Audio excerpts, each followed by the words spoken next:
Hello दोस्तों, UPSC ज्ञान दायनी में आप सभी का स्वागत और अभिनंदन है। मैं नेहा आप सभी के बीच एक बार फिर से प्रयागराज से। और सबसे पहले कि आप सभी लोगों के पास एक वीडियो सुबह 8 बजे, शाम 4 बजे और शाम 6 बजे आपके बीच एक लाइव क्लास दी जाती है। कौन सी क्लास दी जाती है? Live class. कोई और वीडियो आप देखें या ना देखें, शाम 6 बजे वाली आप हर हाल में वीडियो देखें। आपको डायरेक्ट, चाहे वो पीसीएस हो, आईएएस की बात नहीं करते हैं, पीसीएस और आरओ के लिए यहाँ से आपको डायरेक्ट प्रश्न देखने को 100% मिलने वाले। तो इस क्लास को आप किसी भी प्रकार मिस ना करें। आप सुबह वाली नहीं भी देखेंगे तो चलेगा, बट इस क्लास के जो प्रश्न, जो लेवल रखा जाता है वो आपका पीसीएस आरओ के प्री के मुताबिक ही रखा जाता है। एकदम डिट्टो वही प्रश्न रखे जा रहे हैं जो आपके एग्जाम हॉल में देखने को मिलेंगे। और जब तक आपका एग्जाम आएगा तब तक लगभग आप 2000 से लेकर 5000 के बीच की ये क्वेश्चन आंसर या प्री आपकी प्रश्नोत्तरी कर चुके होंगे। तो ये श्योर है कि आप जब 2000 से 5000, 5000 से 10,000 के बीच में कोई क्वेश्चन आंसर सॉल्व करते रहेंगे तो पक्का फंसना वहीं से है। जब आप पीवाईक्यू लगाते हैं तो आपको ये ध्यान में रखना चाहिए कि आपके ये एग्जाम हो चाहे ये एग्जाम हो, हर हाल में आपके पीवाईक्यू से ही पूछे जाते हैं। कम से कम 50 से 60% चीजें आपकी बैकईयर से ही पूछी जाती हैं। तो इसलिए आप विशेष ध्यान देकर इन सभी चीजों का आप आनंद उठाएं और शाम 6 बजे वाली में लाइव क्लास में जरूर जुड़ना ना भूलें, जरूर जुड़ें हर हाल। तो आइए बात करते हैं, आज हम भारत के जो पंचवर्षीय, जिसे हम लोग 5 ईयर प्लान कहते हैं, तो उनकी बात करेंगे। ये महत्वपूर्ण क्यों है? ये पंचवर्षीय योजनाएं सिर्फ प्रश्न बनाने के लिए बनाई गई हैं, ठीक है। अब तो है भी नहीं, अब इसकी जगह कुछ और आ चुका है, ठीक है ना। तो पंचवर्षीय योजना, देखिए आपको पता होनी चाहिए, पहली पंचवर्षीय योजना हमारी 1951 में आई थी और लास्ट जो 12वीं पंचवर्षीय योजना थी वो हमारी 2012 में और 2017 के बीच थी, ठीक है। तो इन सबको देखते हुए एक एक करके पंचवर्षीय योजना पूरी 12 की 12 हम आपको यहाँ पर याद भी करवाएंगे। मैंने कहा आपको 70 से 80% चीजें हम इसी क्लास में याद करवाकर आपको भेजेंगे। तो ये आपके सामने पंचवर्षीय योजना है। सबसे पहले आप याद करेंगे यहाँ पर इन पंचवर्षीय योजना में, जो आपकी पंचवर्षीय योजना है, कि ये टोटल हुई कितनी थी। तो आप सभी को पता है कि 12 पंचवर्षीय योजना टोटल कितनी हुई थी, तो आप कहेंगे 12 पंचवर्षीय योजना हुई थी। तो कैसे इनको याद किया जाए कि अभी आपके पीसीएस प्री में जो 12 जून 2022 को हुआ था वहां पर यह प्रश्न आपका पूछा गया था, इसलिए मैं ये टॉपिक लेकर आई। और सभी लोग ये कह रहे हैं कि आप पहले वो चीजें बता दें जो एग्जाम के थ्रू बहुत इंपॉर्टेंट हो, ठीक है ना। तो हम आप सभी के बीच इस क्लास को रखते हैं और फिर उसके बाद इन टॉपिकों की बात करते हैं। देखिए पहली तो हमारी आई थी 1951 से लेकर 1956 के बीच में। कैसे? 1951 से लेकर 1956 में। दूसरी हमारी आई थी 1956 से लेकर 1961 के बीच में। तीसरी हमारी आई थी 1961 से लेकर 1966 में, ठीक है। मतलब 66 जिसको आप 66 कहते हैं, कोई 1966 नहीं समझ रहा होगा, ठीक है। तो क्या कहेंगे, 1961 से लेकर 1966 के बीच में आई। फिर इसके बाद एक क्या हुआ था, आपका अवकाश हो गया था। क्या हुआ था? अवकाश हुआ। कितने साल का हुआ? ये देखिए आपका 3 ईयर का अवकाश हुआ था। कितने साल का? 66 से लेकर 69 तक। तो 3 ईयर का क्या हुआ, यहाँ पर अवकाश हुआ 3 ईयर का। याद रखना, अभी इनको याद करने का ट्रिक भी बताएंगे, आप कभी भी नहीं भूलेंगे। तो अब वो 3 साल छोड़कर चौथी पंचवर्षीय योजना आपके सामने आई 1969 से लेकर 1974 के बीच में। कब आई? 1969 से लेकर 1974 के बीच में। पांचवी पंचवर्षीय योजना आई 1974 से लेकर 1978 के बीच में। अब यहाँ 74 से 78 के बीच में 4 साल हो रहे हैं, क्योंकि हमारी इंदिरा गांधी जी जो प्रधानमंत्री थी उनका शासनकाल शुरू हो गया और उन्होंने इस पंचवर्षीय को कम कर दिया। मतलब 4 ही साल में उन्होंने फिर एक अवकाश दे दिया। क्या किया? 2 साल का फिर अवकाश हुआ। कितने साल का? 2 साल का। आपको कितने याद करना, बस ये बताना है। फिर बताएंगे, हम खुद बताएंगे। 1900, फिर छठवीं आपकी आती है 1980 से लेकर 85 तक। फिर 7वीं आपकी आई 85 से लेकर 90 तक। फिर एक अवकाश हुआ, ठीक है। क्या हुआ? एक अवकाश हुआ, और वो कब हुआ? 90 से लेकर 92 तक। कितने साल का? 2 साल का, ओनली 2 ईयर का, ठीक है। कितने साल का हुआ? तो आप कहेंगे 2 साल का। वहां पर क्या हुआ? अवकाश हुआ। देखिए 8वीं, फिर 8वीं, 9वीं, 11वीं, 12वीं रेगुलर चलती गई आप यहां तक। तो आपको याद करना कहां तक है? सिर्फ और सिर्फ 7 तक याद करना है आपको। एग्जैक्टली तो सिर्फ 7 तक याद करना है। फिर उसके बाद आपको अवकाश दे देना है। फिर ये क्रम से 90 कितने 92 के बाद ये क्रम से चली, 92 से 97, 97 से 2000, 2002 से लेकर 2007, 2007 से लेकर 2012, 2012 से लेकर 2017 तक, ठीक है। लेकिन ये लास्ट 2017 तक नहीं जा पाई थी, ठीक है ना, क्योंकि फिर इसकी जगह क्या आ गया था? नीति आयोग आ गया था, उसकी भी चर्चा हम करेंगे। तो आपको याद कैसे करना है, आपको पहली याद करना है 51 से 56, दूसरी याद करना है 56 से 61, तीसरी याद करना है 61 से 66, ठीक है। उसके बाद अवकाश देना है, योजना अवकाश हुआ था, तो योजना अवकाश यहाँ हुआ कितने साल का था, तो 3 साल का हुआ था। तो पहले आपको 3 क्रम में याद करना है, फिर 3 के बाद देखिए आप सम विषम जानते हैं, देखिए सम के विषम के बाद मतलब तीसरी के बाद अवकाश हुआ, 5वीं के बाद अवकाश हुआ, 7वीं के बाद अवकाश हुआ, हर विषम के बाद 7 तक, ओनली 3 विषम, 5वीं पहली हटा देना है, तीसरी, 5वीं और 7वीं, ठीक है ना, ओनली 3, 10 के अंदर सिर्फ और सिर्फ 3 तक अवकाश हुआ है, ठीक है, कितने 3 तक। तो ये 3 विषम में ही हुई, तीसरी, 5वीं, 7वीं, ठीक है। अब आपको याद कैसे रखना है कि कब हुआ, आइए हम बताते हैं। देखिए योजना अवकाश, जो आपका योजना अवकाश हुआ 3 बार हुआ। पहले मैंने बताया 1966 से 69, ये एक ऐसा अवकाश था जो 3 ईयर का था। बाकी ये दोनों ऐसे अवकाश थे जो 2 ईयर के थे। कितने कितने 2 ईयर के थे। चलिए बात करते हैं। देखिए आप इसमें कितना जोड़ें, आप इसमें 12 जोड़ें, कितना जोड़ें 12 जोड़ेंगे तो 78 होता है, इसमें 12 जोड़ेंगे तो 90 होता है। ये आपकी रीजनिंग बन गई और रीजनिंग के माध्यम से आप योजना अवकाश का जो अवकाश हुआ था वो तीनों के तीनों याद कर सकते हैं, ठीक है। कॉन्फिडेंस के साथ आप पढ़ेंगे तो आपको ये चीजें वास्तव में तैयार होती चली चलेंगी साथ में। तो क्या होगा, तो यहाँ पर 3 अवकाश हुए, पहली में सिर्फ 3 ईयर का, दूसरी में 2 ईयर का और तीसरी में 2 ईयर का ही हुआ था। तो याद देखिए पहली आपको याद करना है, मैंने कहा 51 से शुरू हुई, 1951 से शुरू हुई तो कहां तक जाएगी। अब इसमें आप 5 जोड़ेंगे तो कहेंगे 1956 तक जाएगी। अब दूसरी मैंने कहा 1956 से शुरू हुई तो कहां तक जाएगी, आप कहेंगे 1961 तक जाएगी। अब तीसरी मैंने कहा, आप सब में 5 स्वयं जोड़ते रहिए। अब मैंने कहा 1961 में 5 जोड़ेंगे तो आप कहेंगे 1966। अब आपको 3 तो याद हो गई। अब 3 के बाद आपको क्या करना है, 3 साल का अवकाश दे देना है। कितने साल का, 3 साल का। अब फिर इसके बाद इसमें 12 जोड़ेंगे तो 1978 से 1980 के बीच में अवकाश हुआ। अब इसमें 12 जोड़ेंगे तो 1990 से 1992 तक अवकाश हुआ। ये 3 जो योजना अवकाश थे आपको याद रखने होंगे। अगर आप ये योजना अवकाश याद कर लिए तो आप कोई भी ईयर या कोई भी 5 ईयर प्लान भूल ही नहीं सकते किसी भी हाल में, ठीक है ना। तो आपको ये याद करना पड़ेगा और आप बस ऐसे याद करें जैसे मैंने बताया, इस ट्रिक से, इस रीजनिंग से याद करें हर उसमें ईयर प्लान में। पहले आप 3 याद कर लें, फिर नहीं भी याद करेंगे तब भी काम चल जाएगा आपका, लेकिन पहली 3 आपको याद होनी ही चाहिए, ठीक है ना। फिर उसके बाद आपको क्या करना है, अवकाश दे देना है। फिर 2 लगातार है, फिर 2 वर्ष का अवकाश है, फिर 2 लगातार है, फिर 2 वर्ष का अवकाश है और फिर इस तरह आपकी 8 से लेकर 12 तक लगातार है। आइए योजना अवकाश कैसे कैसे आया, चलिए बताते हैं। योजना आयोग क्या है। देखिए योजना आयोग का गठन 15 मार्च 1950 ईस्वी को हुआ था। भारत के प्रधानमंत्री इसके अध्यक्ष होते हैं। पहले अध्यक्ष पंडित जवाहरलाल नेहरू जी थे, क्योंकि यही पहले हमारे भारत देश के पहले प्रधानमंत्री पंडित जवाहरलाल नेहरू जी थे और पहले उपाध्यक्ष गुलजारी लाल नंदा जी थे। दोनों बातें आपको याद रखनी है। कभी कभी योजना आयोग बना ही है सिर्फ यहाँ से क्या बनने, क्वेश्चन और प्रश्न बनने के लिए, और किसी लिए योजना आयोग नहीं है। चलिए तो आपको याद रखना है, पहले अध्यक्ष जवाहरलाल नेहरू जी, पहले उपाध्यक्ष गुलजारी लाल नंदा जी थे, ठीक है। आइए अगला देखते हैं। नेशनल डेवलपमेंट काउंसिल, जिसे राष्ट्रीय विकास परिषद कहते हैं, इसका गठन 2 साल बाद हुआ। कब हुआ, देखिए 1950 को गठन हो गया था योजना आयोग का और हमारी पंचवर्षीय योजना 1951 से शुरू हुई है, ठीक है। इसका गठन योजना आयोग का 1950 में हुआ, लेकिन हमारी पंचवर्षीय योजना 1951 से हुई। और इसके बाद योजना आयोग के 2 वर्ष बाद किसका डेवलपमेंट हुआ या किसका गठन हुआ, तो आप कहेंगे एनडीसी का जो हुआ, तो क्या हुआ, गठन हुआ। तो इसका गठन 6 अगस्त 1952 को हुआ। कितने, 6 अगस्त 1952 को किया गया। इसका मुख्य उद्देश्य योजना आयोग द्वारा लागू की गई पंचवर्षीय योजना को ठीक तरह से संचालित कराना था। देखिए जब कोई चीज शुरू में लाई जाती तो उसमें बहुत ढेर सारी कमियां होती हैं। अब जैसे मैंने एक नया काम शुरू किया तो उसमें मेरे लिए भी चैलेंजिंग, चुनौतीपूर्ण, बहुत ढेर सारी कमियां भी होंगी और बहुत चुनौतीपूर्ण होता है। पूरे देश के लिए कोई योजना लाई गई थी तो क्या हुआ, योजना आयोग में छोटी छोटी या बड़ी बड़ी गलतियां थी तो उसके लिए एनडीसी को लाना पड़ा 1952 में कि इन छोटी छोटी जो कमियां हैं इनको सुधार करें, आप इनमें दोहराएं, इनको देखें, फिर से इसको लागू करें। जैसा आप कर सकते सकते हैं, इनको हर हाल में देश के लिए सुधारना चाहिए। तो इसीलिए एनडीसी का गठन, जिसे नेशनल डेवलपमेंट काउंसिल कहा जाता है, राष्ट्रीय विकास परिषद कहा जाता है, इसका गठन 1952 को होता है।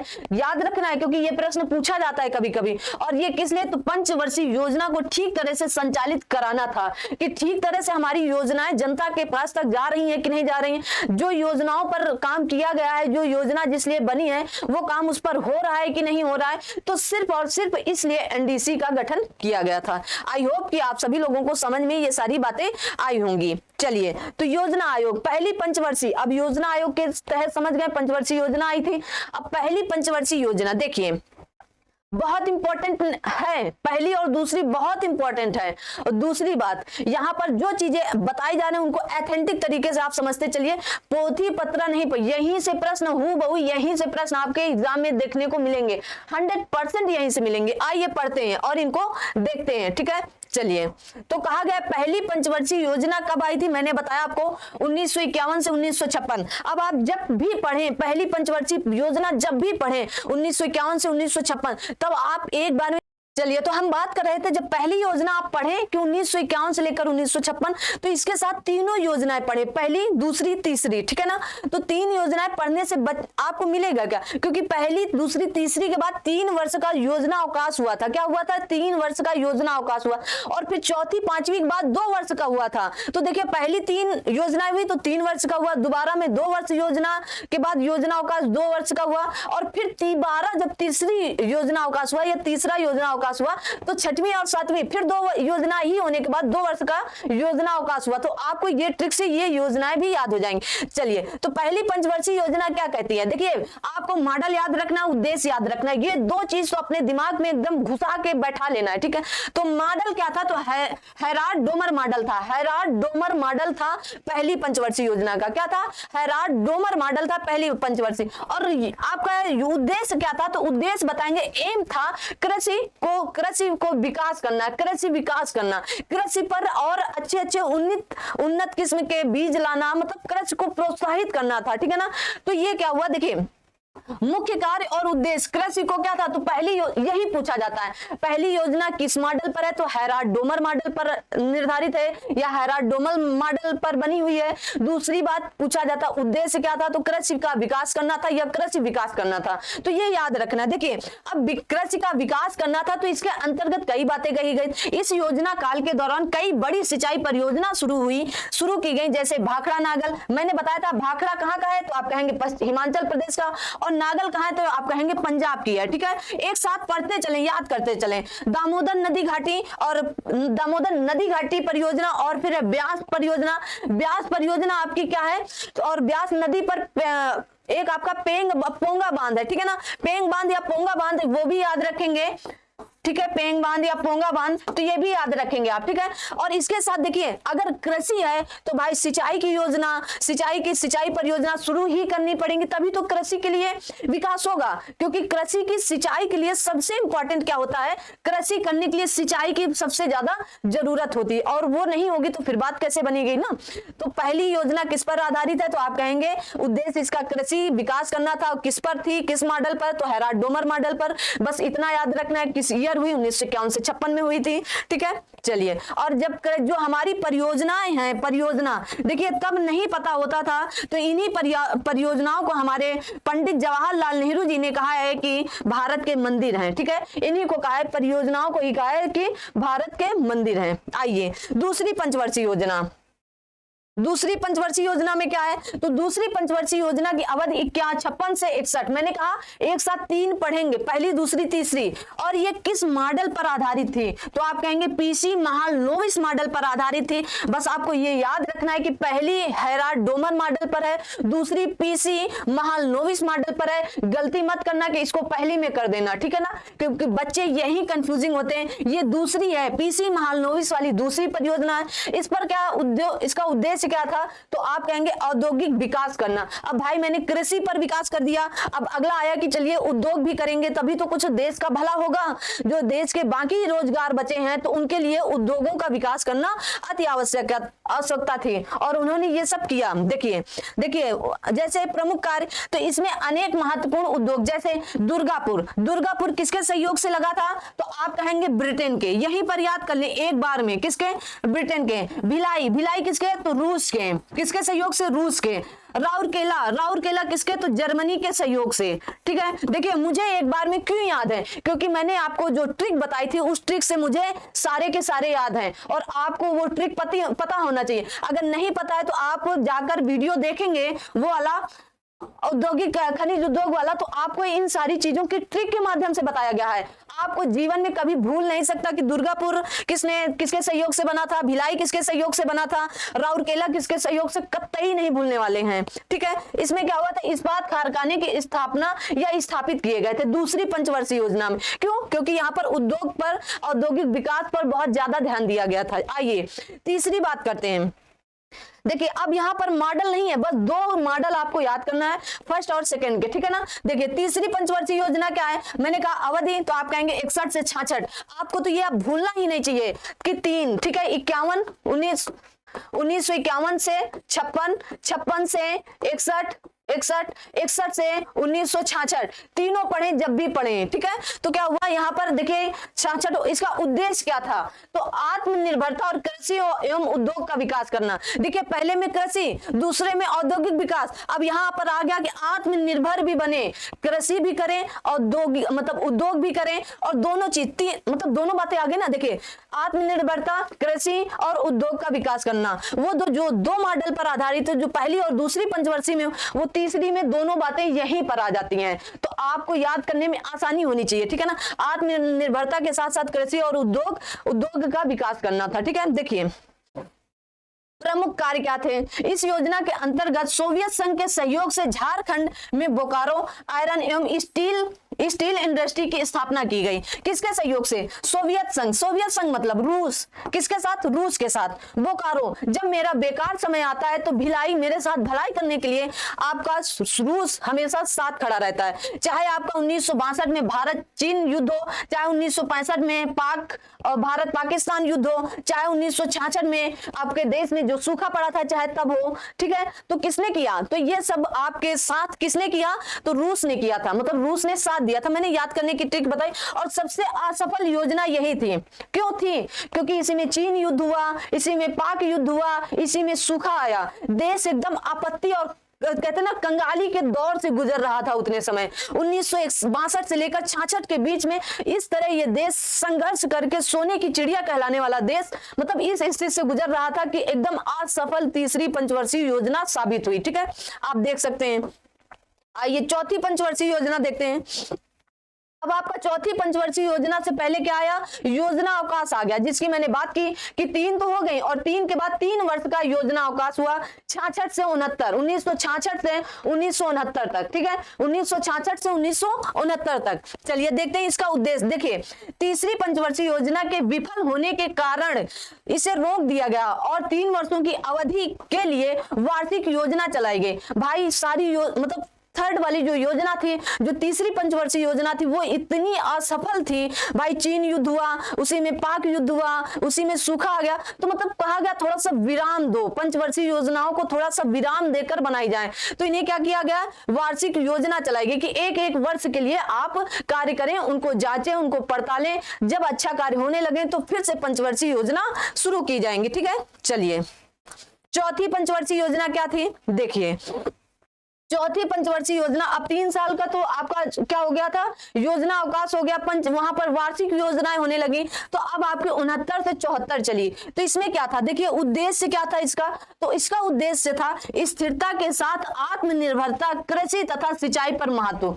देखिए अब लोग धीरे धीरे जो योजना, भाई देश को शुरू करने से पहले, देश में कोई योजना इतनी बड़ी शुरू करने से पहले आप धीरे धीरे कोई कार्य शुरू कर सकते हैं। उन्होंने सोचा कृषि में विकास, 5 साल बाद कहा कि औद्योगिक विकास, तीसरे में कहा कि आत्मनिर्भरता, कृषि विकास, उद्योग विकास, सब एक साथ कैसे आप संभाल पाएंगे, संभालना भी है उनको, सिर्फ ऐलान कर दिए ये उद्योग होने चाहिए, वो विकास होना चाहिए, तो इससे कुछ नहीं होगा, आपको वो सारी चीजें संभालनी भी है। ठीक है, तो अब देखिए क्या आया, स्थिरताई, भाई स्थिरता के साथ आत्मनिर्भरता और कृषि तथा सिंचाई पर महत्व दिया गया। अच्छी बात है। देखिए इस योजना में भारत की कृषि वृद्धि दर सर्वाधिक रही। देखिए आप जब धीरे धीरे कोई कार्य करते हैं तो आपके पास समय भी मिलता है और सर्वाधिक, देखिए सर्वाधिक वृद्धि रही, तो सर्वाधिक रही ना, आप अच्छी बात है, आप ब्रेक लिए। और मुख्य कार्य क्या हुए, इसी में आपको 14 बैंक थे, 14 बैंकों को राष्ट्रीयकरण हुआ और इसरो की स्थापना हुई थी। मैंने बताया था आप सभी को कि इसरो की स्थापना कब हुई, तो आप कहेंगे 1969 में हुई थी। कब हुई थी? 1969 में। अभी इसरो के अध्यक्ष कौन है? अध्यक्ष कौन है? तो आप कहेंगे कौन है? आप किसे बताएंगे? एस सोमनाथ जी हैं। कौन है? एस सोमनाथ जी हैं। ठीक है, एस सोमनाथ जी हैं अध्यक्ष इसरो के। चलिए, तो 14 बैंकों का राष्ट्रीयकरण किस पंचवर्षीय योजना में हुआ? तो आप कहेंगे चौथी पंचवर्षीय योजना में इसका राष्ट्रीयकरण किया गया। ये नहीं भूलिएगा बिल्कुल भी। आइए आगे देखते हैं, 5वीं पंचवर्षीय योजना। देखिए पहली, दूसरी, तीसरी आपके लिए मोस्ट इंपॉर्टेंट है। अब यहाँ पर वन लाइनर, देखिए यहाँ पर अवधि क्या है, तो आप कहेंगे 74 से 78। उसके बाद गरीबी, आपकी गरीबी उन्मूलन, निर्भरता पर बल दिया गया, मतलब गरीबी को जड़ से उखाड़ फेंकने की बात कही गई। अब फिर वही वाली बात, अतिशयोक्ति वाली बात की जाती है कि गरीबी को जड़ से उखाड़ फेंकना है भारत से। ऐसा नहीं हो सकता, चाहे वो भारत ही नहीं कोई भी देश होगा, आप गरीबी को एक बार में एक साथ उखाड़ कर नहीं फेंक सकते। हाँ, इस पर आप कार्य करते रहे, धीरे धीरे धीरे धीरे धीरे धीरे, तब ये गरीबी जाने वाली है, ऐसे नहीं जाएगी। इन्होंने कहा गरीबी उन्मूलन करते हैं, एकदम एक साथ गरीबी खत्म करेंगे, आत्मनिर्भरता पर बल देंगे। अरे आप धीरे धीरे करिए। अब जब एकाएक आप करने का प्रयास करते हैं तो फिर आप गड़बड़ा जाता है मैटर। ठीक है, देखिए तो पहली बार गरीबी हटाओ का नारा दिया गया। यह पहली योजना थी जो केवल 4 वर्ष की ही थी, 4 वर्ष ही चली, 1974 से 78। ये पहली योजना थी जो पंचवर्षीय योजना न होकर सिर्फ 4 वर्षीय योजना थी। तो ये भी आपको याद रखना है कि 4 वर्ष की योजना कौन थी, तो आप कहेंगे 5वीं कौन थी, 5वीं पंचवर्षीय योजना थी। ठीक है, चलिए गरीबी हटाओ का नारा किस पंचवर्षीय योजना में दिया गया, तो 5वीं में दिया गया। ठीक है ना, चलिए 6वीं पंचवर्षीय योजना। अच्छा, 6वीं से पहले दूसरा योजना अवकाश आ गया। क्या आया? दूसरा योजना। मोरारजी देसाई के नेतृत्व वाली सरकार ने पंचवर्षीय योजनाओं को बंद करके वार्षिक योजना चलाई। कितने साल की? 2 साल की। कितने साल की चलाई? तो 2 साल की चलाई थी। 1978 से 80 तक चलाई थी। ठीक है ना, क्योंकि पहली 1966 में हुई थी, 12 जोड़ेंगे तो कितना आएगा? 78 आ जाएगा। ठीक है, तो ये दूसरा योजना अवकाश था और किसके? मोरारजी देसाई के नेतृत्व में चलाई गई थी। आइए देखते हैं 6वीं पंचवर्षीय योजना। अवधि 80 से 85। क्या है? 80 से 85। और क्या कहा गया कि गरीबी उन्मूलन और रोजगार में वृद्धि। अब यहाँ पर कहा गया है कि गरीबी उन्मूलन कीजिए, गरीबी हटाओ करिए, मतलब गरीबों को हटाइए देश से, और क्या करें? रोजगार की वृद्धि करें। तो यहाँ ठीक है भाई, गरीबी कैसे हटेगी? जब आप रोजगार में वृद्धि देंगे। ठीक है ना, तो ये वाली योजना ठीक थी। कौन सी? 6वीं। तो 6वीं कब थी? 80 से 85 थी। और इसी में आपको क्या कहा गया कि रोजगार की वृद्धि की बात कही गई। देखिए अगला मुख्य कार्य या प्रमुख कार्य क्या हुआ था, तो नाबार्ड की स्थापना की गई थी। कब की गई थी? तो इसी में नाबार्ड की स्थापना, 6वीं पंचवर्षीय योजना में ही नाबार्ड की स्थापना की गई थी। ठीक है, आप सभी लोग नाबार्ड का फुल फॉर्म कमेंट बॉक्स में भेजेंगे। नाबार्ड का फुल फॉर्म क्या है? ठीक है, ये आप लोग कमेंट बॉक्स में भेजेंगे। चलिए 7वीं पंचवर्षीय योजना।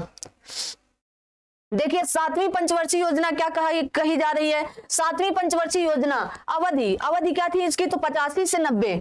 85 से 90 उद्देश्य क्या था इसका?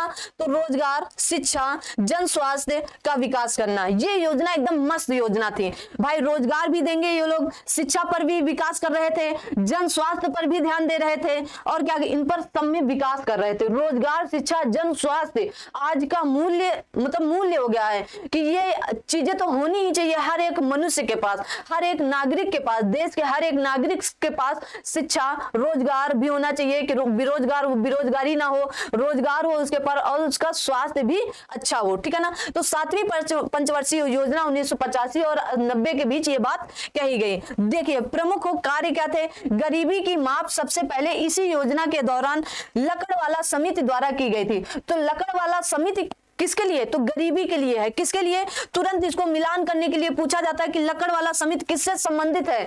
तो गरीबी की माप से संबंधित है। किससे संबंधित है? गरीबी की माप से संबंधित है। ठीक है।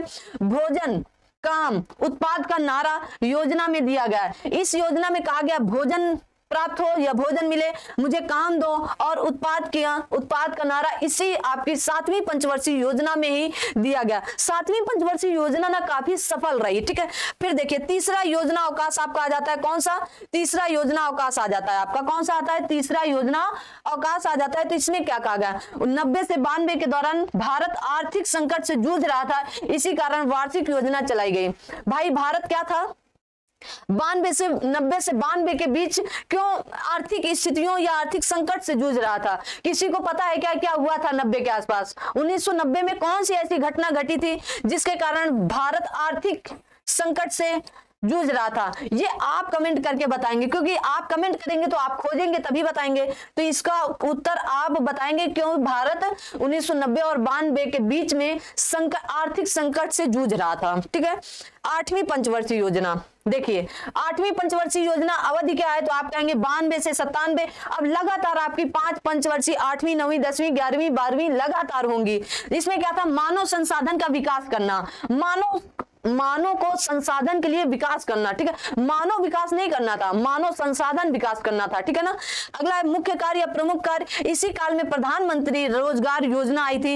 इसकी शुरुआत हुई थी 93 ईस्वी में। कौन सी? प्रधानमंत्री रोजगार योजना। प्रधानमंत्री रोजगार योजना 8वीं पंचवर्षीय योजना में आती है। पूछा जाता है ये सवाल, मोस्ट इंपॉर्टेंट में लिख लें। ठीक है। प्रधानमंत्री रोजगार योजना किस पंचवर्षीय में आई थी? तो 8वीं पंचवर्षीय में आई थी। 9वीं पंचवर्षीय योजना देखिए, 9वीं पंचवर्षीय योजना में क्या है? 9वीं पंचवर्षीय योजना अवधि अब सीधा 97 से 2000, बस 5 जोड़ देना आपको। ठीक है।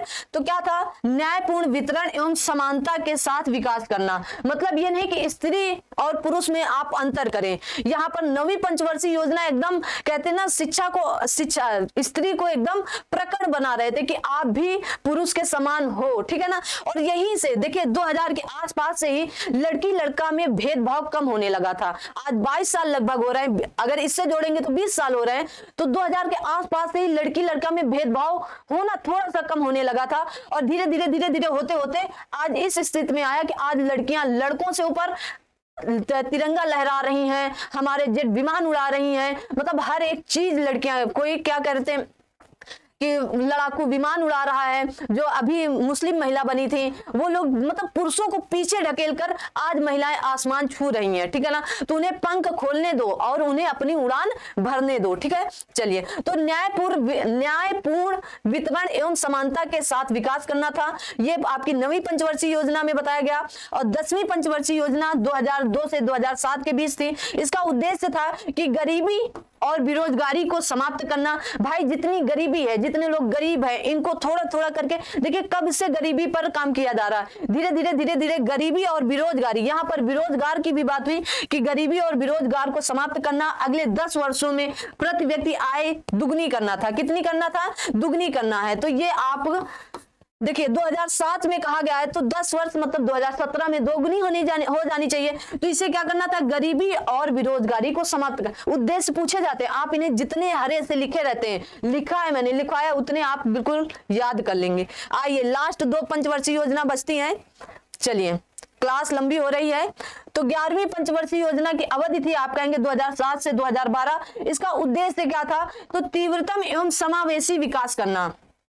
तीव्रतम एवं समावेशी मतलब कि आप नए नए विकास करिए। जैसे आज टेक्नोलॉजी इतनी अधिक हो चुकी है कि हम आपको यहाँ से पढ़ा रहे हैं, आपके पास वीडियो जाता है, फिर आप पढ़ते हो। तो समावेशी विकास करना। ठीक है ना। मतलब टेक्नोलॉजी हो गई, और भी कई ऐसे समावेशी विकास हुए हैं जिन्हें हम सभी आप सोच भी नहीं सकते थे कि हमारा देश सबसे ऊपर होगा। शिक्षा में भी सबसे ऊपर हो सकता है, एक दिन शिक्षा में भी सबसे ऊपर अपने देश को लाना है। ठीक है ना। चलिए, 12वीं पंचवर्षीय योजना अवधि 2012 से 2017 के बीच में है। उद्देश्य क्या है? तीव्र, समावेशी और सतत विकास करना। मतलब हर एक, देखिए, तीव्र भी करना है, समावेशी भी करना और सतत, मतलब सीढ़ी दर सीढ़ी इसमें बस विकास करते चले जाना है। अब एक बार आगे बढ़ गए तो पीछे मुड़कर देखने वालों में से नहीं है, ऐसा उद्देश्य होना चाहिए। 1 जनवरी 2015 को मंत्रिमंडल के एक प्रस्ताव के तहत योजना आयोग की जगह एक नई संस्था नीति आयोग का गठन किया गया। तो नीति आयोग का गठन कब किया गया आपके? तो आप कहेंगे नीति आयोग का गठन कब किया गया? 1 जनवरी 2015 में। और योजना आयोग को क्या किया गया? इसकी जगह नीति आयोग ले ली। और इसके अध्यक्ष कौन होते हैं? जो वर्तमान में क्या होते हैं? प्रधानमंत्री होते हैं, वही इसके अध्यक्ष होते हैं। ठीक है, इतने समय इसके उपाध्यक्ष कौन है? तो इतने समय इसके उपाध्यक्ष सुमन बेरी जी हैं। कौन है? सुमन बेरी जी। ठीक है, सुमन बेरी जी हैं। तो ये प्रश्न आपको याद रखना है। और नीति आयोग का गठन 1 जनवरी 2015, और नीति आयोग भी कई बार पूछा जा चुका है। तो हमारी समझ से आप सभी लोगों की ये क्लास अच्छी लगी होगी। अगर आप सभी लोगों को अच्छी लगती हैं क्लासें तो आप सभी लोग लाइक करें, शेयर करें, कमेंट करें और दूसरों तक बताएं इस चैनल के बारे में। और अपने ऐप को प्ले स्टोर पर जा करके, अपना ऐप आ चुका है तो उसे आप डाउनलोड कर सकते हैं जा करके। और यूपीएससी ज्ञानदायिनी ही है तो आप उसे प्ले स्टोर से जा करके डाउनलोड कर लीजिएगा और वहां पर अपना रजिस्ट्रेशन करवा लीजिए। वहां पर बहुत आने वाले समय में बहुत अच्छा बेनिफिट मिलने वाला है, क्योंकि अभी अभी वो ऐप बना है तो अभी हर एक चीज वहां पर मैं नहीं डाल पा रही हूँ, लेकिन आने वाले समय में ऐप पर जब काम किया जाएगा तब आपके पास हर एक चीज पहुंच जानी चाहिए। ठीक है ना? तो मिलते हैं अगली क्लास में। तब तक आप सभी लोग इस सेशन को लाइक, शेयर, कमेंट जरूर कर देंगे। मिलते हैं बहुत ही जल्द आप सबके बीच एक बार फिर से। तब तक आप सभी अपना ख्याल रखें, अपने साथ सभी अपनों का ख्याल रखें, स्वस्थ रहें, मस्त रहें, जबरदस्त रहें। मिलते हैं। जय हिंद, जय भारत।